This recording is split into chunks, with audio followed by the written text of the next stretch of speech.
Bismillahirrahmanirrahim. Assalamualaikum warahmatullahi wabarakatuh. Perkenalkan, saya Ayu Vina Lestari, Koas Radiologi Fakultas Kedokteran Unisula Semarang.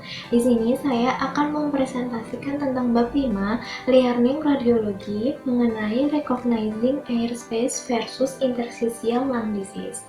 Yang pertama, kita mempelajari tentang klasifikasi penyakit parenkim paru yang ada dua, yaitu airspace disease dan juga interstitial disease. Nah, kenapa sih kita harus mempelajari ini? Dia adalah untuk mendapatkan diagnosis yang tepat. Untuk selanjutnya, klasifikasi penyakit parenkim paru dibagi menjadi dua, yaitu airspace disease dan interstitial disease. Untuk airspace disease ada dua macam, yaitu akut dan kronik. Untuk akut contohnya adalah pneumonia, pulmonary alveolar edema, hemorrhage, aspiration, dan near drawing. Untuk kronik ada adenokarsinoma, alveolar cell proteinosis, sarkoidosis, dan juga limfoma. Untuk interstitial disease juga ada dua macam, yaitu retikular dan juga nodular. Untuk retikular, contohnya adalah pulmonary interstitial edema, interstitial pneumonia, scleroderma, dan sarkoid. Untuk nodular, ada bronchogenic carcinoma, metastasis, silikosis, dan juga miliary tuberculosis. Untuk karakteristik airspace disease sendiri adalah airspace disease secara khas menghasilkan keruhan di paru-paru yang digambarkan seperti fluffy, bentuk awan ataupun berkabut. Untuk yang kedua, tepi dari airspace yang tidak jelas. Yang ketiga, keruhan pada airspace disease ini cenderung konfluen, yang berarti keduanya berbaur satu sama lain dengan tepi yang tidak terlihat. Untuk yang keempat, airspace disease dapat menyebar ke seluruh paru-paru seperti pada edema paru, atau mungkin tampak lebih terlokalisasi seperti pada pneumonia segmental atau lobar. Untuk gambar yang pertama adalah airspace disease diffuse dari edema alveolar paru. Dia tampak kekeruhan di kedua paru-paru yang melibatkan dari lobus atas yang digambarkan seperti fluffy, berkabut, atau seperti awan dan konfluen serta tepi yang tidak terlihat. Ini merupakan contoh khas dari edema alveolar paru yang disebabkan oleh overdosis heroin pada pasien ini. Untuk gambar 2 merupakan pneumonia lobus kanan bawah. Terdapat gambaran peningkatan kekeruhan terlihat di bidang tengah paru kanan yang memiliki batas yang tidak tegas pada panah yang putih. Dan juga terdapat fisura minor yang membagi menjadi dua. Ini ada panah hitam yang putus-putus. Nah, tanda dari airspace disease ini bisa terlihat adanya air bronchogram. Pada gambar 3 CT scan tampak adanya air bronchogram. Nah, ini terlihat banyak struktur yang bercabang hitam seperti udara yang terlihat di dalam bronkus karena ruang udara di sekitarnya terisi dengan eksudat inflamasi.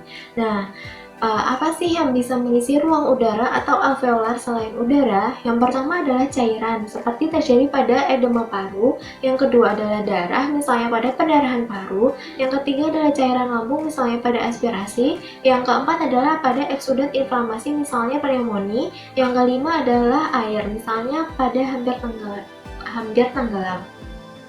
Nah, pada penyakit airspace disease ini dapat menunjukkan silhouette sign. Nah, silhouette sign ini terjadi karena dua objek dengan kepadatan radiografi yang sama, misalnya pada air dan jaringan lunak yang saling bersentuhan, yang mengakibatkan hilangnya tepi atau margin di antara keduanya. Nah, pada gambar 4 ini terdapat gambaran silhouette sign. Pada gambar A terdapat area homogen dengan kepadatan yang meningkat yang terlihat di sebelah kanan jantung. Nah, ini dia akan mengaburkan dari batas kanan hepar.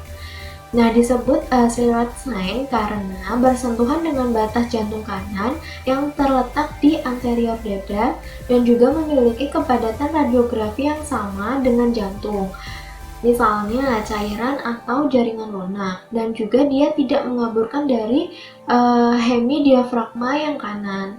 Nah, bagian superiornya itu dia dibatasi oleh celah minor atau horizontal yang menempatkannya di lobus tengah kanan. Untuk gambar yang B merupakan terdapat gambaran konsolidasi di anterior yang terletak di lobus tengah kanan yang dibatasi oleh celah utama di bawah dan celah kecil di atasnya. Untuk gambar 5 merupakan gambaran pneumonia pneumococcus lobus kanan atas. Dia tampak dari lobus kanan atas menunjukkan air space disease yang konfluen dengan air bronkogram. Pada batas inferior pneumonia terdapat batas yang lebih tajam karena bersentuhan dengan visura minor.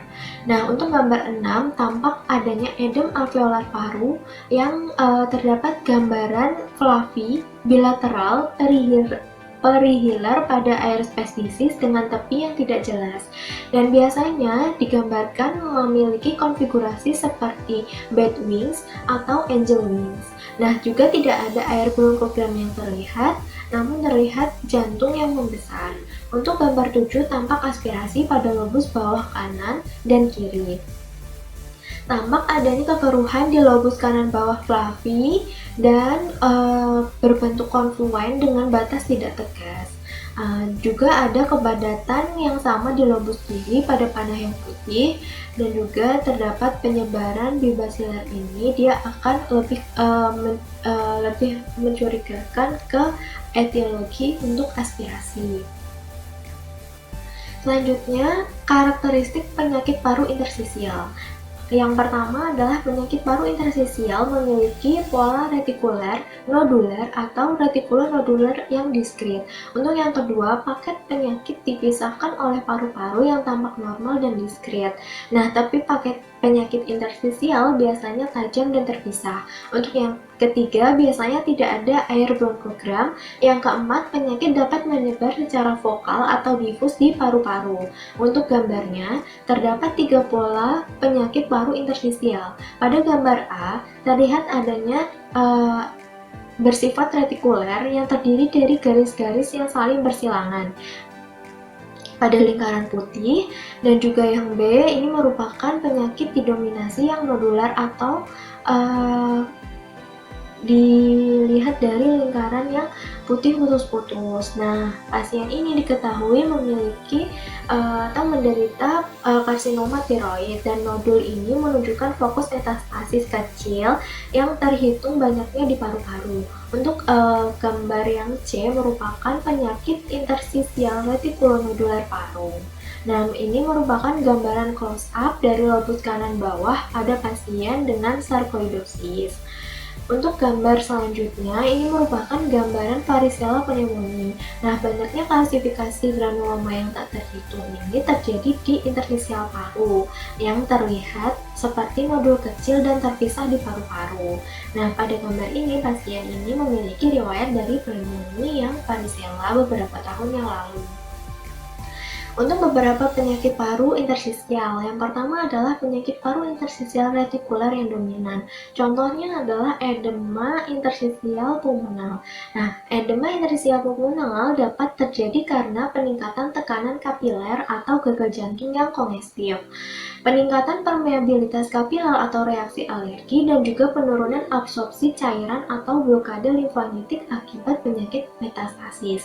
Pada gambaran di samping, ini terdapat adanya tampak paru-paru kanan menunjukkan aksentuasi dari tanda intersisial paru, dan juga terdapat garis Kerley-B yang mewakili cairan di septa interlobular yang menebal, dan juga terlihat cairan di visura aksesori inferior pada panah yang hitam. Yang kedua ada pneumonia intersisial, contohnya adalah usual interstitial pneumonia. Pada gambar CT scan di samping, ini menunjukkan adanya kelainan di dasar paru pada subpleural dan juga distribusi yang tipikal. Nah, biasanya terdapat ruang kistik kecil yang disebut dengan honeycomb atau sarang lebah. Nah, ini pada oval yang putih. Biasanya itu merupakan tanda-tanda dari bronkiektasis. ditunjukkan oleh dinding bronkial yang menebal, panah putih yang putus-putus. Nah, ini untuk selanjutnya adalah fibrosis interstisial non-spesifik. Nah, ini adalah pola cedera paru yang terlihat pada sebagian besar pasien dengan penyakit jaringan ikat, seperti scleroderma. Nih, gambarnya pada CT scan terdapat adanya gambaran acromegaly. Nah, acromegaly opacity adalah area abnormalitas paru-paru non-spesifik yang mengalami peningkatan atenuasi atau biasanya lebih putih, di mana sebagian besar tanda vaskuler dan bronkus tampak utuh. Biasanya dikaitkan dengan ganas atau jinaknya penyakit tersebut. Selanjutnya, penyakit interstisial nodular yang dominan, contohnya adalah karsinoma bronkogenik. Ada 4 jenis sel utama karsinoma bronkogenik, yaitu adenokarsinoma, karsinoma sel squamosa, dan juga karsinoma sel kecil dan besar. Untuk adenokarsinoma ini merupakan biasanya muncul sebagai nodul paru perifer yang soliter. Nah, CT scan dapat menunjukkan spekulasi atau ketidakteraturan dari nodul paru itu sendiri yang mungkin tidak terlihat pada radiografi yang konvensional. Nah, ini untuk gambarnya. Ini merupakan gambaran adenokarsinoma pada lobus kanan atas. Terlihat massa di lobus kanan atas pada panah yang putih dan juga tepinya sedikit tidak jelas di sepanjang batas superolateral, ini pada panah yang hitam. Biasanya untuk memastikan menggunakan CT scan dada. Nah, untuk metastasis ke paru biasanya melalui aliran darah dan biasanya menghasilkan 2 atau lebih nodul di paru-paru.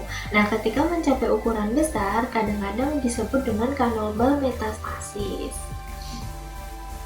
Untuk gambarnya, gambar yang A ini merupakan gambaran CT scan metastasis ke paru yang terdapat beberapa nodul terpisah dengan ukuran berbeda muncul di kedua paru. Untuk yang gambar B, termasuk tanda interstisial paru di kanan yang menonjol, ada yang gambaran oval hitam ini, dan juga adanya garis septum yang menebal pada oval yang putih, terus ada cairan di visura, panah yang putih, limfadenopati, panah hitam pekat yang menunjukkan adanya limfanosit dari karsinoma bronkogenik. Nah, untuk gambar yang C sendiri itu merupakan gambaran kanker paru-paru yang telah tumbuh melalui dinding dada. Ini yang panah yang putih.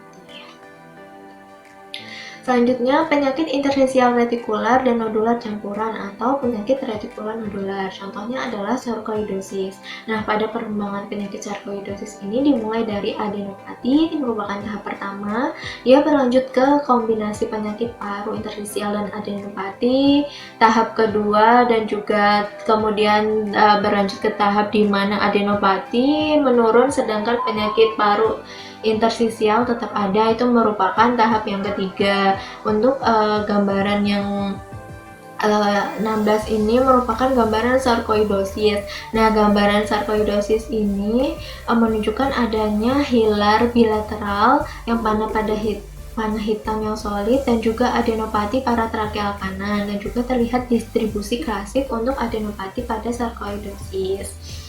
Nah, selain itu, pasien ini memiliki penyakit paru-paru interstisial yang bilateral yang menyebar yang bersifat retikulonodular. Terus selanjutnya adalah penyakit ruang udara campuran dan penyakit interstisial.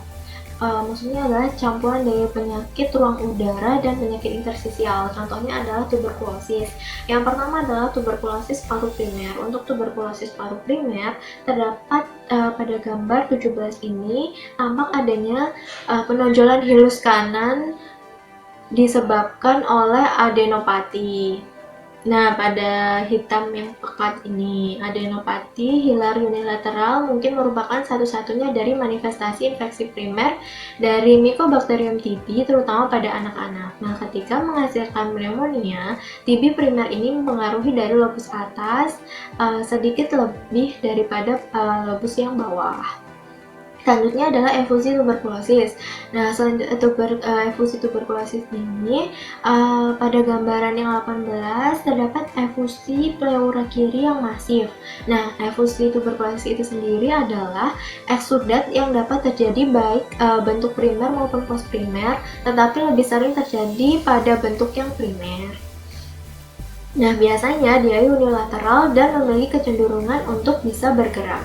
Nah, untuk selanjutnya adalah post primary tuberkulosis yang kavitas. Ini terdapat rongga lobus atas berdinding tipis no air level. Ini pada panah putih ya.